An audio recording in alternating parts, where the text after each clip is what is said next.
Black Ops Narrative, Season 2, Act 24, The Wobble. The hit went too clean. Reyes didn't like clean. Clean meant luck, and luck didn't leave a pattern. They moved at 0400 through a service spine behind an old freight depot outside the main port grid.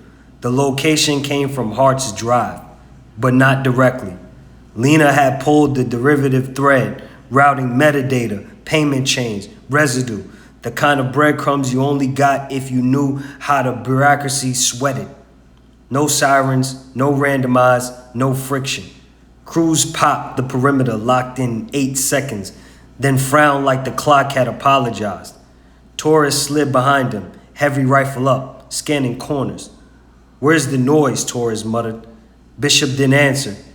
He never answered theoretical questions. He just watched.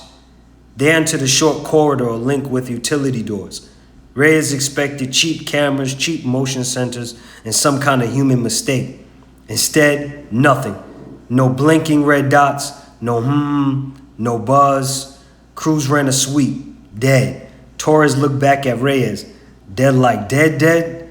Lena's voice came through the comms from the mobile van 2 blocks out, calm and precise. Power's on. System should be live.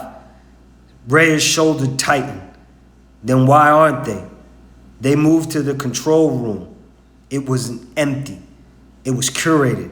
A single steel case sat on a rolling cart under a ceiling light, centered, clean, like an exhibit.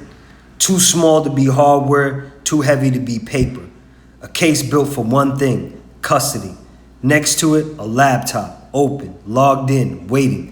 And beside that laptop, a bare metal, fresh coffee mug. Still dark at the edges, still wet through the shine under the light. Torres clocked in and went still. Someone was just there. Crew's eyes narrowed. That's not careless, that's a gift. Torres stepped closer, muzzle tracking the ceiling. That's bait. Bishop was already behind him, eyes on the corners.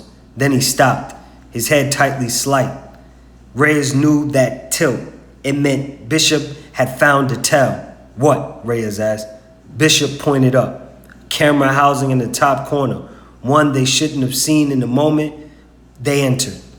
It faced the wrong direction, not towards the door, towards the cart, towards where their hands would be.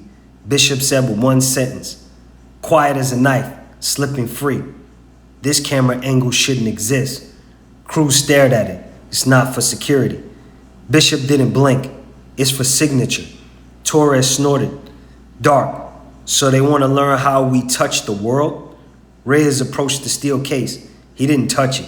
He looked at the laptop instead. A folder labeled in the ledger, clean. Route, payments, San Cordova. Inside, manifest names and roster slices. Useful. Poison with profit packed in the same box.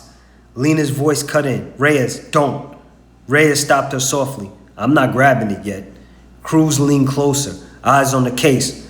So we leave the gift? Reyes watched the room like it was watching him back. We take what's real, he said, and we take it like we're being watched. Torres gave a humorless smile. But we are. Reyes nodded once. Exactly. They moved fast after that. Bishop covered the angles. Cruz extracted only what Lena directed, nothing extra, nothing impulsive. Torres stayed between them and the unseen. They lifted the data. They lifted the manifest. They lifted the small ledger of payments. And they left the steel case untouched. They refused. On the way out, Bishop paused, just long enough to make Reyes glance back. Bishop's eyes were on the camera, and the camera status light was off. Bishop didn't look reassured. He looked insulted, like someone had tried to sell him a lie he couldn't smell, because he knew what the enemy knew. You don't need a red light to record. They didn't go back in the clean room. They went to a temporary hide above the abandoned tire shop. Concrete floor, one window, one door, one exit route already mapped in Cruz's head. Lena arrived 10 minutes later in the van, bringing cold air and a laptop that looked like it had never slept.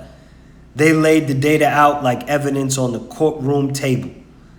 Roster slice, route map, payments chain, real, useful, and shaped. Lena's eyes moved fast, building a picture. This is too tidy, she said. Torres dropped into a chair with a grunt. We just hit a consortium node and walked out. That's not tidy. That's impossible. Cruz leaned against the wall, arms crossed, unless they wanted us to. Bishop stood by the window, watching nothing. Reyes listened without speaking. Lena clicked through the payment chain. Look at this. She turned the laptop slightly. Everything pointed towards one conclusion. A specific logistic contractor, a specific corridor in San Cordova, a specific set of names, a narrative, a preloaded Lena's voice stayed calm, but her eyes sharpened. This isn't intel, she said. It's steering wheel. Reyes felt familiar impulse flare, tighten, narrow, deciding, move. We capitalize now, Reyes said, before they wreck the board. Lena didn't argue emotionally, she argued structurally. And if we capitalize, is this the behavior they're measuring, she said? If speed is a trap, Torres looked between them like watching a fuse burn. Cruz's mouth twitched. Same goal, different paranoia. Bishop finally spoke, still looking out the window. Paranoia is something just pattern recognition with bad reputation. Reyes glanced at Bishop. This wasn't neutral. This was a warning. Lena met Reyes' eyes. We verified. Reyes felt the room compress around the decision. The team didn't want to debate. They wanted gravity. Reyes wanted gravity. That was the problem. The wobble wasn't in the intel. It was in them. The survivor apparently as an anomaly. A name Lena pulled from the roster sliced someone flagged in the port cleanup operation 2 weeks earlier, and an employee who should have been processed but slipped through the cracks. They found him in a crowded clinic on the edge of the industrial district. Fluorescent light, plastic chairs, disinfectant strong enough to sting the back of your throat.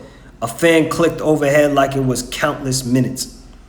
Mothers with tired eyes, men pretending not to be afraid, a baby crying in a rhythm nobody could soothe, and his name was Paraces. He looked like a man who had tried to become invisible and failed. Reyes approached without posture. Paraces flinched away. Paraces, Reyes said quietly. Paraces' eyes darted to the door, then to Lena, then to Torres, whose presence made the air heavier. I don't know anything, Paraces whispered. You're alive, Cruz said from behind Reyes. That meant you know something. Paraces swallowed, hands trembling on his knees. Lena knelt to his level, voice control. We're not here to punish you, she said. We're here to understand what happened. Paraces' breathing speed up. Then it's like fear finally chose a direction. He spoke. I heard him, Paraces said. Reyes kept his face still. Who? Paraces looked at Lena, then looked down at the floor. The only one they listened to. Paraces' words came through like too fast now. Not in person, not like a meeting. I was cleaning the corridor, and I was supposed to be dead. They didn't see me. Torres muttered low. Always a corridor? Paraces swallowed hard. There was glass, he said, like an office, like a shit bridge, and behind it someone stood there, a silhouette. Reyes didn't interrupt. Paraces' mouth went dry. A phone rang. Someone answered, and I heard the voice calm like paperwork. Lena's eyes sharpened. Did you hear a name? Paraces hesitated, then nodded. Barely, yes. Hope, dangerous and stupid, tried to bloom. Reyes leaned in a fraction. Say it. Paraces' lip parted, but his pockets buzzed. One vibration. A cheap phone. No ringtone, no glow he wanted to emit. Just a single hum. Against his thighs. Paraces froze. His eyes went wide and empty.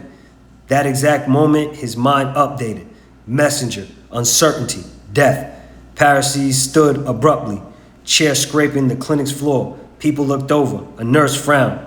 I didn't see anything, Paraces said. Voice flattened. Wrong. I made it up. Lena rose slowly. Paraces. Paraces shook his head violently, panic flooding the back end. No, I was lying, please. Reyes' jaw tightened. What did you get? Paraces backed away. Nothing. I didn't get anything. But his hand had moved instinctively towards his pocket. Cruz shifted. blocking the door without making it obvious. Sit down. Parisi's eyes darted like an animal, looking for a hole in the fence. You can't keep me here. Torres' voice went low. Someone's holding your leash. Parisi's breath turned red. I remember what happened to messengers, he whispered. He tried to move again, fast. Cruz stepped in and caught his arm, firm but controlled. Not violence, containment. Parisi's nearly cried. Let me go. Reyes watched him. Hope delivered. Hope withdrawn. Not plot, pressure. Back at the hideout, the air turned tight. Reyes did what he always did when uncertainty entered the room. He built a plan. Not because he loved power, because he hated chaos. Parisi's was activated, Reyes said. They're monitoring him, and they used him to inject a variable, a face story we didn't choose to silhouette. Lena listened. She didn't interrupt. Reyes kept going, compressing options out loud, turning wildness into lanes. We assume the data we pulled is steering the wheel, he said, so we treat it as a decoy path. We verify through secondary channels, and we identify what's true by watching what they defend. Torres visibly relaxed as Reyes spoke. Orders were confirmed. Violence needed direction. Cruz's posture changed too, less creative, more aligned. He became a tool, safer, more predictable. Bishop went quiet, not supportive, not opposing, just absent. Lena watched the room geometrically shift around Reyes' certainty, efficient, moddable. And Reyes made a call that was tactically perfect. We cut Parisi's loose, Reyes said. Now. Lena blinked. What? Reyes didn't flinch. If we hold him, we become his consequences. If we release him, we remove ourselves from the leash. Lena's voice stayed calm, but still showed. He'll die. Reyes held her eyes for a beat, then looked away just once. I know what it costs, he said. I'm paying it anyway. Lena stared at him, close enough to see the cost behind his control.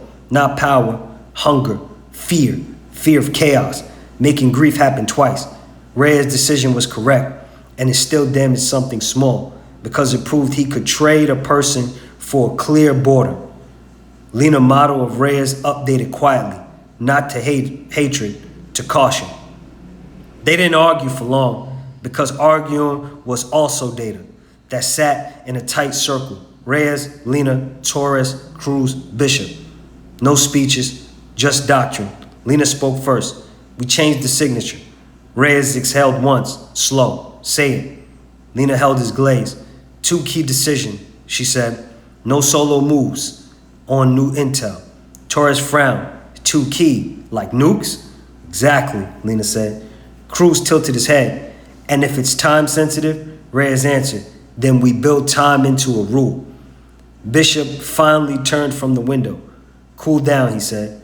Lena nodded. No action within 10 minutes of the new intel, she said. We verify, we breathe, and we feed them, and we relax. Torres didn't like it, but he understood it. 10 minutes could get you killed. Reyes' voice flattened. Reflex kills everyone, he said. 10 minutes only kills you.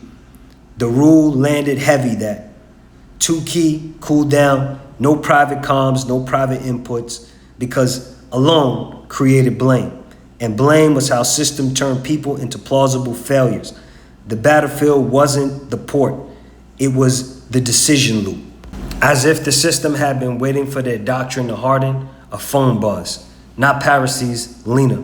One vibration, then a text in the same clean tone as the ledger. Meeting request confirmed. San Cordova, Old Ministry. Name, Keller. No emojis, no threats, no drama. Just administrative war. The room went silent. Torres' jaw tightened. Cruz's eyes calculated exits without moving. Bishop went perfectly still like he'd become part of the window frame. Reyes' mouth open. Control impulses and a plan already forming. Lena lifted a hand. Not rude, decisive. She read the last line again, slow like it had changed geometrically of the world. Keller, she said out loud, and that name landed like a weapon. That name wasn't new. It was buried. Supposed to be offline, dead, and now it's breathing again.